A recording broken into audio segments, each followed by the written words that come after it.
2020 ലോകകപ്പിൻ്റെ അരങ്ങേറ്റ മത്സരത്തെ തകർപ്പൻ റെക്കോർഡ് സ്വന്തമാക്കി മലയാളി താരമായ സഞ്ജു സാംസൺ. നബീബിക്കെതിരെ നടന്ന മത്സരത്തിലായിരുന്നു സഞ്ജു സാംസൺ റെക്കോർഡ് സ്വന്തമാക്കിയത്.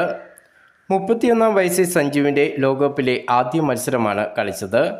അഭിഷേക് ശർമ്മയ്ക്ക് പകരം ഓപ്പണറായി ഇറങ്ങിയ സഞ്ജു സാംസൺ 8 പന്തിൽ 22 റൺസാണ് നേടിയത്. 3 സിക്സും 1 ഫോറും അടക്കമാണ് സഞ്ജു 22 റൺസ് നേടിയത്. ആദ്യ ഓവറിൽ സിക്സർ പറത്തി തുടക്കമിട്ട സഞ്ജു രണ്ടാം ഓവറിൽ 2 സിക്സർ കൂടി പറത്തി. ഇതോടെ ലോകകപ്പിൻ്റെ അരങ്ങേറ്റ മത്സരത്തിൽ കൂടുതൽ സിക്സർ പറത്തിയ ഇന്ത്യൻ താരങ്ങളിൽ ഒന്നാമനായി സഞ്ജു സാംസൺ. 2020 ലോകകപ്പിലെ അരങ്ങേറ്റ മത്സരത്തിൽ 3 സിക്സർ നേടിയ മുരളി വിജയുടെ റെക്കോർഡിന് ഒപ്പമെത്തി സഞ്ജു. ലോകകപ്പിലെ അരങ്ങേറ്റ മത്സരത്തിൽ വലിയ സ്കോർ നേടാൻ സഞ്ജുവിന് കഴിഞ്ഞില്ലെങ്കിലും സഞ്ജു ടീമിന് വേണ്ടി കളിക്കുന്ന കാഴ്ചയാണ് കണ്ടത്. സ്വന്തം വ്യക്തിഗത നേട്ടം നോക്കാതെ ടീമിന് വേണ്ടി സഞ്ജു ബാറ്റ് വീശി.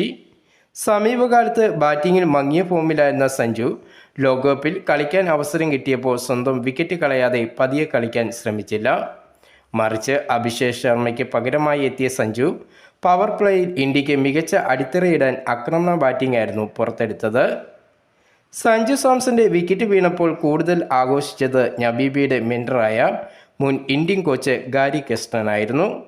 സഞ്ജു ആക്രമണ ബാറ്റിംഗ് തുടർന്നാൽ അപകടമാകും എന്നതിനാൽ സഞ്ജുവിൻ്റെ വിക്കറ്റ് വീണത് നബീബിക്ക് ആശ്വാസമാണ് നൽകിയത്.